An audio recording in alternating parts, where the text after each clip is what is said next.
পৃথিবীতে সঠিক মানুষ আছে বলে এখনো পৃথিবীতে টিকে আছে। হ্যাঁ, এটা আমি বিশ্বাস করি। যেহেতু অনেক দিন ধরে বিকাশের সাথে আমার একটা সম্পর্ক আছে, যেহেতু আমি একটা এজেন্ট, সেক্ষেত্রে আমার অনেক কিছুই ফেস করতে হয়। কয়দিন আগে একটা লোক আসলো, তার ভিতরে অনেক অস্থিরতা। দেখলাম যে আমাকে এসে বলল, "ভাই, একটু উপকার করা যাবে?" আমি বললাম, "কী উপকার?" বলল, "ভাই, আমার বিকাশ পিনটা লকড হয়ে গেছে। অনেকবার পিন দেওয়ার কারণে লকড হয়ে গেছে। অনেক লেনদেন করে নাই তো, হঠাৎ করে লেনদেন করতে চাইছি, লকড হয়ে গেছে।" ঠিক আছে, আমি আমার হাতের কাস্টমারগুলো করে আপনাকে আমি ঠিক করে দিয়েছি। কিছুক্ষণের মাঝে আমি দেখতে পেলাম যে একটা লোক বারবার তাকে ফোন দিচ্ছে। তাই আমি জিজ্ঞেস করলাম, "ভাই, এত ফোন দিচ্ছে কে? লোকটা কে?" উনি বললো যে, "ভাই, উনি আমার বিকাশে ভুল করে 20,000 টাকা পাঠায় দিছে।" আমি কই, "ও, এই কথা?"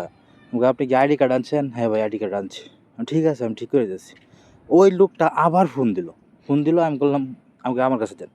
আমার কাছে দিলে আমি সালাম দিলাম, ভালো করে জিজ্ঞেস করলাম। ওই লোকটাও হয়তো দরিদ্র বা কোনো একটা কোম্পানিতে চাকরি করে। সেক্ষেত্রে তিনি অনেক কান্না কণ্ঠ বলতেছে যে, "ভাই, আমার টাকাটা দিয়ে দেন ভাই, আমি খুবই গরিব দরিদ্র ফ্যামিলির লোক।" এভাবে বলতেছে। তা আমি ফোন ধরলাম, আমি বললাম, "ঠিক আছে ভাই, আপনি সঠিক জায়গায় টাকা পাঠিয়েছেন। আপনি কোনো ভুল জায়গায় টাকা পাঠাইছেন না।" ওই লোক বলতেছে, "কেন? কেমন?" আমি বললাম, "ভাই, যে লোকের কাছে আপনি টাকা পাঠাইছেন, ওই লোকে আপনার থেকে বেশি অস্থিরতা ওর মাঝে কাজ করতেছে। কিন্তু ও বিকাশটা অনেক দিন ধরে ইউজ করে না বলেই ওর পিনটা লকড হয়ে গেছে। হঠাৎ করে পিন ভুলে গেছে, এজন্য আমার কাছে আসছে। আমি একজন এজেন্ট, দোকানদার। তো সে লোক হয়তো কিছু একটা আশ্বস্ত ফিল করছে বা মানে ভালো লাগছে ওনার। দেখ বলতেছে যে, "ভাই, আমি আপনাকে বিশ্বাস করলাম। আপনি ভাই দেখেন, কিছু কইরেন না বা আমার টাকাটা যদি উদ্ধার করে দিতে পারেন। আপনারা কিছু কমিশন-টমিশন নিলেন বা কিছু টাকা রাইখা দিলেন, যদি আপনাদের মনে হয় বা যদি আপনাদের কোনো মানে টাকা-টাকা দরকার লাগে, তো আপনি কিছু রাইখা দেন।" তা আমি অনেক করে অ্যাকাউন্টটা ঠিক করে ফেললাম। ঠিক করার পরে যে লোকে টাকা কাছে আসছে, ওই লোকে বলতেছে, "ভাই, আমি যে আজকে সকাল থেকে কি অস্থিরতায় আসছি, এটা আমি বুঝাতে পারবো না। মানে আমার এতটা খারাপ লাগতেছে যে একজনের টাকা আমার কাছে আইসা বলল, আমি দিতে পারতেছি না। আমি বারবার বলতেছি যে, ভাই, আমি পিনটা ভুলে গেছিলাম, কবে লকড হয়ে গেছিলো, আমি ভুলে গেছি।" ওই লোকে বিশ্বাস করতেছে না, মনে হচ্ছে আমি টাকা মেরে দেবো। কিন্তু আমার ভিতরে যে অস্থিরতা, এটা আসলে বলে বোঝানো যাবে না।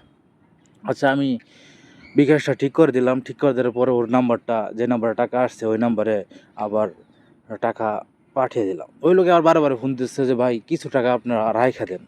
যদি আপনাদের আ কষ্ট করছেন, টাকা তো অন্য জায়গায় গেলে পাইলাম, নইলে কিছু টাকা আপনারা রাইখা দেন।" ওই লোক, "না, না ভাই, আমি অনেক ইয়াতে আছি, অস্থিরতাতে আছি। আপনার টাকাটা না দেওয়ার কারণে অনেক দেরি হয়ে গেছে। আপনাকে অনেক পেরেশানিতে রাখছি। আপনি কিছু মনে কইরেন না।" এই লোকের আচরণ দেখে বা এই লোকের কথাবার্তা দেখে আমি এতটা মানে অদ্ভুত বা কেমন জানি লাগলো আমার কাছে। আমি ভাবলাম, রে ভাই, এত ভালো দুনিয়াতে টাকা আছে, মানে লোক আছে। মানে উনি বলতেছে যে যে 20,000 টাকায় যাতে যা আমার অ্যাকাউন্টে আপনি লাগে আরও 50 টাকা বা কিছু একটা দেন, সেন্ড মানি করতে তো টাকা লাগবে। আমি বললাম, "না ভাই, আমার ফোন থেকে হটস্পট দিয়ে আপনার ফোনে বিকাশ ইনস্টল করে আমি ফ্রি সেন্ড মানি করে দিতেছি।" আপনার যে কথাবার্তা বা আমার খুবই ভালো লাগছে। তারপর দেখলাম যে টাকাটা দিয়ে গেছে, ওই লোকে আমার ফোন দিচ্ছে, ওই লোকের সাথে কথা বলছে, অনেক আনন্দিত।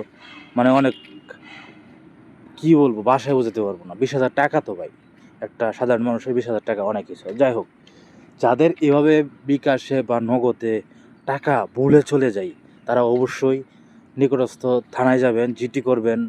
আর যদি ভালো মানুষ হয়, তাহলে তো কোনো কথাই নাই, অবশ্যই আপনি টাকা পেয়ে যাবেন, সমস্যা নাই। অনেক ভালো মানুষ পৃথিবীতে আছে। আর অবশ্যই বিকাশে লেনদেন করার আগে অবশ্যই আপনি একটা ভালোভাবে চেক করে বা ভালোভাবে নাম্বারটা সঠিকভাবে আছে কিনা সেটা দেখে তারপর আপনারা সেন্ড মানি বা ক্যাশ ইন বা ক্যাশ আউট যাই করেন, ভালোভাবে করবেন। সকলকে ধন্যবাদ।